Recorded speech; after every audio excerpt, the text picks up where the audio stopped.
Hello, ladies and gentlemen, and welcome back to the Indie.XSplit Showcase right here at PAX East. There's a lot of people over there. How you doing? You right? That guy's loving it. That guy knows what's up. She's loving it. Yeah, you got your Penny Arcade merch. I didn't have time to wait in that line. I wish that I did. I went over there was a huge line, and I was like, oh man, I'm going to get nothing. But bravo to you, though. You did it. We're here to talk about indie games and have a good time, and that's why I got Jason Kim here. We're going to be looking at Children of the Zodiarcs. Hello. How you doing, man? I'm doing well. A bit of trouble at the border coming in. Oh, really? But, yeah, it all worked out fine. Is this legally we can talk about this? What was the trouble? Oh, yeah, you know, just... No, I just had some stuff, and they were all like, you can't bring that in. I was like, whatever. Yeah, but, you know, body cavity search, like, Yeah, whatever. It's nothing. Yeah, you find ways and means. But you're here now, and we're having a good time. Yeah, no, it's been really, really awesome. Like, this is like the second PAX in my life that I've been to. I went to PAX Prime back last year, and so this is the first time also exhibiting our game. Our first game as an indie studio here. And, and it's been like overwhelmingly awesome. Yeah, man. PAX is always a brilliant vibe. Like in general, I always find that PAX shows are a really nice sort of group of people. But this one's just huge. It is. I mean, and it's Friday. Yeah, and it's People Friday. are at work. Tomorrow's going to be busier. That's going to be crazy. Yeah, it's man. Gonna be awesome. Yeah, it'll be fun. Yeah. But let's talk about Children of Zodiarcs. What is the game all about, man? We know the name. I've said it. Yes. But what is it? So, Children of Zodiarcs it's a tactical JRPG. So think along the lines of Final Fantasy Tactics or Shining Force, but combined with the aspect of collectible cards and craftable dice. Just being told if you can move your microphone in just a little bit. Tuck it in? Yeah, move it in. You'll be a little louder. Yes. There you go. All right. Beautiful. Sounding good, man. Thank you. Well. So we've got your man over there who is off camera. You won't see him. But he's over there. He's a beautiful man, though. This is the thing. He was going to come up on the stage, but I was like, do you know what? This guy's a bit too good looking. He's really going to take a lot of the shine off me and Jason right here. Oh, yeah, he's upstage us all. The cameras will naturally drift towards him. Like my eyes naturally drift towards him while I'm just like, hey, welcome to the stream. And, you know, we're just children of the... And, oh, he's got all the... No, wait. Come back. Come on, we need stuff to talk about. Thank you. We can't... Don't show him. If you show him, no one's ever going to stop looking. Yeah, just thank you. Mass hysteria when he's removed off the camera. Yeah, he gets it. He gets it. Even the cameraman's getting on it. It's craziness. But let's talk about the game and look at the game. That's probably important, despite how beautiful this man is. We need to play. Yeah. So, unlike a traditional tactical RPG, where you have a static list of abilities and spells and attacks, in our game, in Children of Zodiarcs, all of your attacks, all of your abilities are cards that you unlock as you play the game. Okay. And so much like a like a living card game or CCG, you will build a deck outside of combat with the cards you unlock. You'll revisit your deck as you unlock more cards as your existing cards level up. So is that the things we're looking at across the bottom here? Exactly, These cards? Okay. Those like Risky Strike, Dirty Maneuver, Dagger Throw. Those are the cards that, like Nami, that she has. And each character has their own unique set of cards and own unique deck. And during battle, you'll be using those cards from your character's hands and discarding them. So the list of abilities that you have at any time will constantly be changing. So you're always adapting your strategy as you play the game. Yeah. And it's come out with a really awesome effect for players, where a lot of games where they have that static list of abilities, the experience is about executing. You come up with a plan. All right, these are the steps I'm going to take, and I'll execute it, and just merely adjust it depending on the changes on the AI side and the outcomes of your attacks. But with this, you're constantly planning, you're constantly seeing new opportunities that are coming up. And so what we're finding is people saying that you feel like you're constantly involved with the game from turn to turn. And so and this is what we wanted with the game. We wanted that players to always be thinking and always be engaged with the game. Because for me, and for Cardboard Utopia, what we're doing as a studio, it's really important to us that people people invest in the game, that then they come out with like memories to share, and that like in 10 years or something down the line, if they see the something that reminds them of the game, they'll think of it and like think of the time that they had, and because there will be all these elements in the game that will dig into you, and it's elements that you can remember about your experience. Man. That's really just listening to just your passion there for the thing. It kind of really comes across straight away. You're like, oh yeah, you want to leave a lasting impression for people. That's really nice. Yeah, and I mean, like, because this is something that, because I used to work in AAA. Okay. And you were good with cars then? Sorry? Yeah, no, totally. Like, towing. Hey, come on! He knows American jokes. Right, guys? Who's with me? We're all going to go out for drinks later on, right? Yeah, she's going out for... You can't go out for drinks, you're too young. Yay! He's not too young, he's in. He's good to go, right? They're shaking the cameraman's like, nah, it's a rubbish joke. Sorry, man, I kind of... Oh, it's getting like big shakes. It's like full head shakes. Yeah, this is not good. Nah. Sorry, man, I kind of bow-guyed the whole thing there. It's not good. So you were saying, you used to work in AAA. Yeah, and so... I know. That's all I think about now, sorry. just cars. You used to work for big studios. I used to work for big studios. There you go. Yeah, and like, I wanted to move away from working on those games, because like, while like, I mean, I still play those games, I still love those games, and people, like, they're doing a fantastic job in there. Man. I just wanted to make something that reminded me of the experience that I had when I was playing games as a little kid, and to have all these fond memories of these games, and see a box art or a manual or something, like, oh, yo, I love that game. That was such an awesome game. I know I do not want to play it again because it probably aged horribly, so I'm just gonna keep my memories pristine. Yeah. There's a few games like that where you're just sort of like, best I don't play it. Yeah. I don't want to know. But yeah, no, I know what you mean. So visually, this game is pretty stunning. Like, how big a team have you got working on this game? Thank you. So our team, the core team in Montreal, we are 8 people. Wow. Like 2 of those are like, one of them's an intern, the other is a part-time a writer. Like, as permanent employees and fixtures in the team, it's 6 of us. Wow. Yeah, and but what's been really helpful is, like, I mean, our art director Erica, she's just freaking phenomenal. Yeah. I mean, it looks really nice.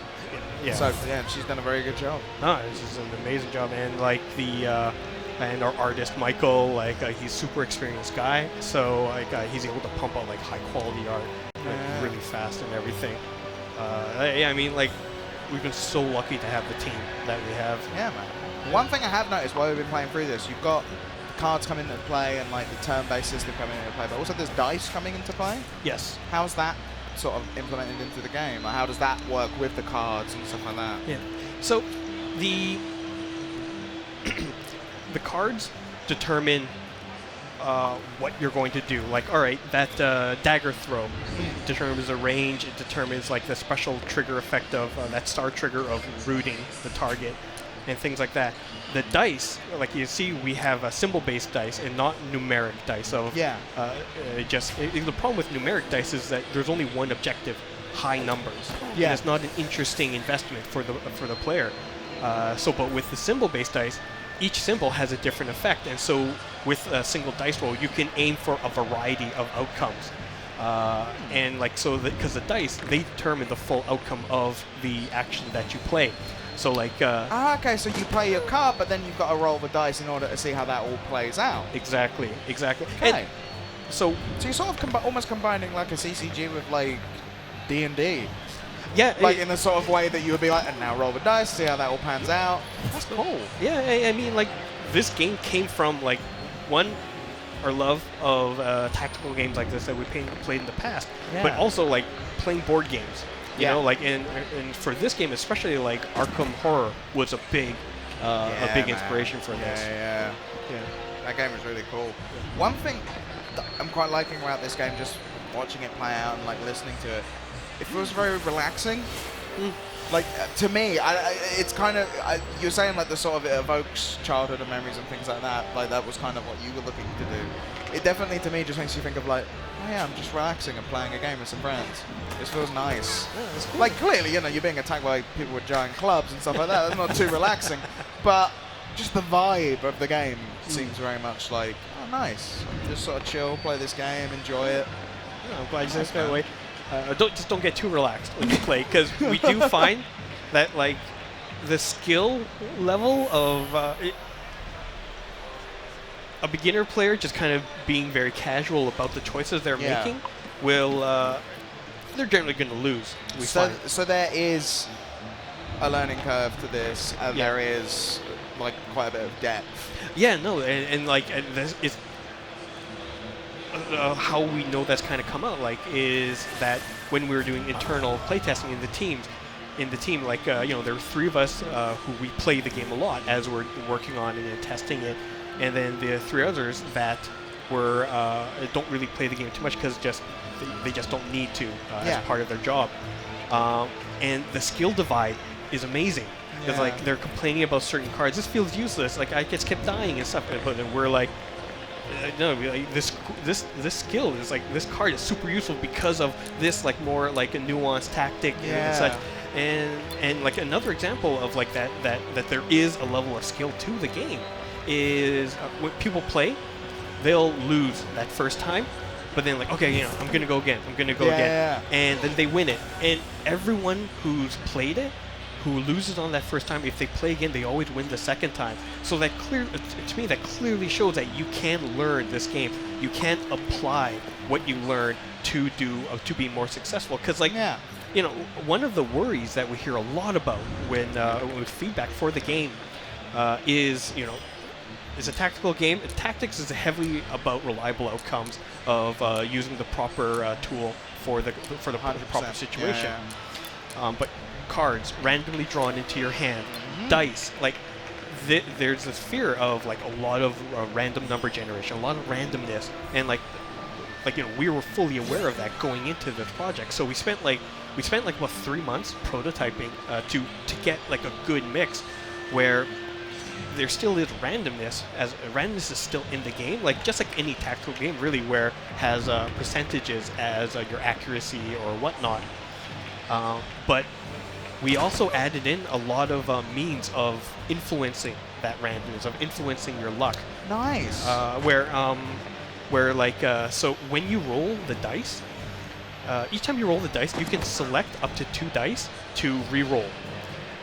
So like, you can then like, all right, I look like I can almost do this one thing, so I can then steer it. If I just had another chance, I might be able to. Yeah, exactly.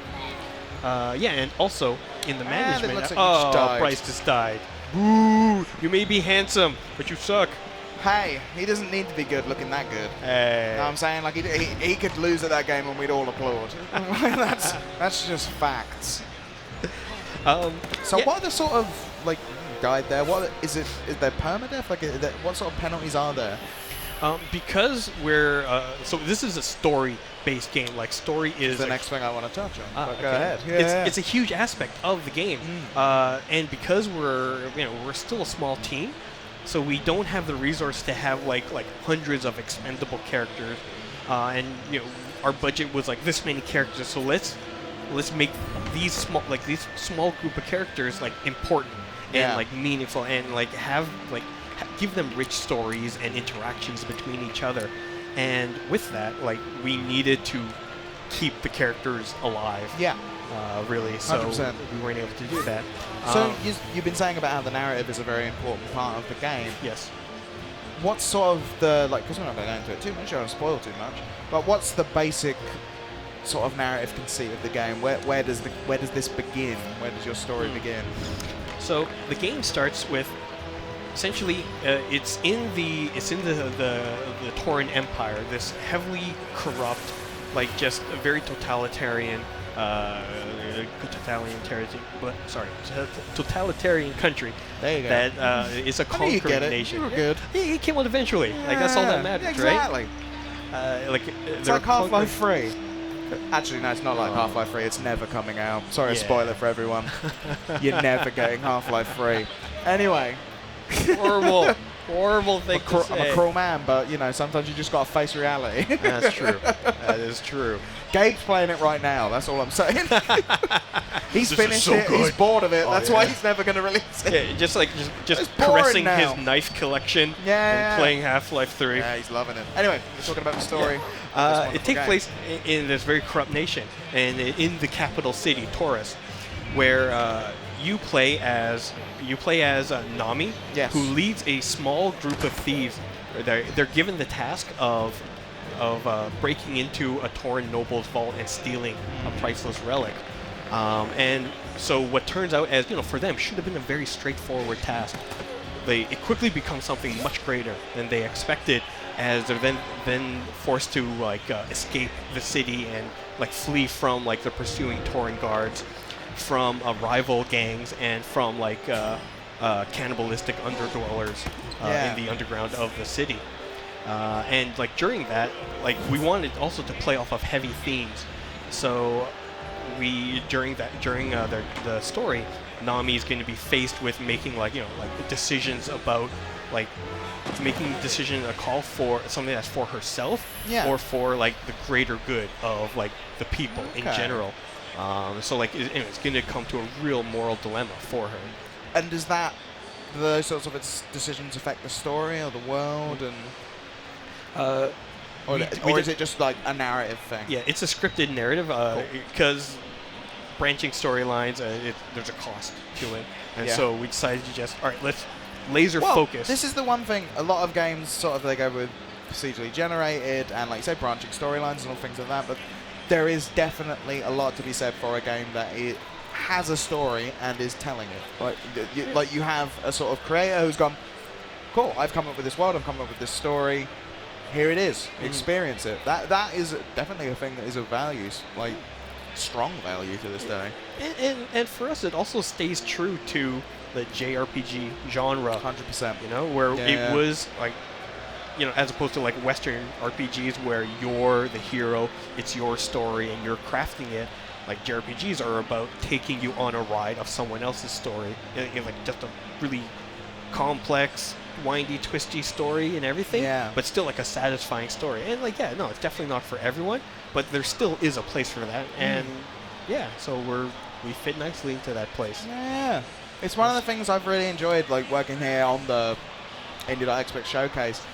All we're doing is interviewing indie developers, and it's really nice just to see the amount of people that are coming up that have created their own worlds and stories, and a small group of people that have just got together and been let's just make a world that people can live in for a bit and experience and enjoy. It's a really important thing that I think people can sometimes be a bit dismissive about. Obviously not in this room, this is PAX, we all love games, but you get a lot of thinking, it's a game. It's well, no, it's all part of storytelling, which is a really important human thing. Yeah, it's just very nice to see. So, thanks for that, guys. It's just my observation halfway through. People would enjoy that. But tell us a little bit more about the game, man. What more is there to tell? So it's the management aspect. Yes. So it's not a game that's purely about combat and story. There is also that management, and this kind of leads back into the whole addressing the randomness and creating influenced luck. So we have the dice, you roll them, you have the reroll, but during the game you'll be earning when you complete battles, you'll be collecting new dice. Is it crafting dice right here? Exactly. Huh. Not only are you finding new dice with new configurations and bigger strength and equipping them on your characters, you'll also be crafting the dice and customizing the different sides. So for example, that dice there with a 2 sword, 1 sword, 1 sword, 2 heart, star. Maybe I don't need that star. I want to go for a lightning bolt instead, so that I have. Or, maybe I want to add another sword, a sword 3, so this will be my attack dice. Yeah. You can put an additional sword, replace it. It's awesome, because then you can you can tailor the dice to your playstyle. Exactly. Or for whatever combat you happen to be going into. Exactly, yeah. It's awesome, man. So like you say, you're kind of taking chance and turning it in your favor. Yeah, and because just I wanted that aspect of. I still wanted that level of randomness because there's a lot of surprise and anticipation that comes out of it, and that's why like you saw when you roll the dice, it's not just press button, dice get thrown, or results come up. Like you're actually grabbing them, shaking them around, and then throwing them.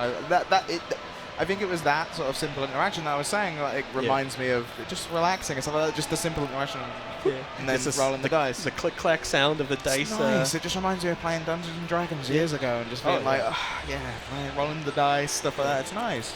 No, yeah, cool. No, that's great because like it's a really nice looking game, man. I would say. Oh, thank you. Sort of the more I'm watching it, the more into it I'm getting. So. Yeah, like nice to see. But yeah, this sorry, is you're still talking about work in progress. Stuff. Yeah, I saw it. I said this is pre-alpha. As it says in the corner.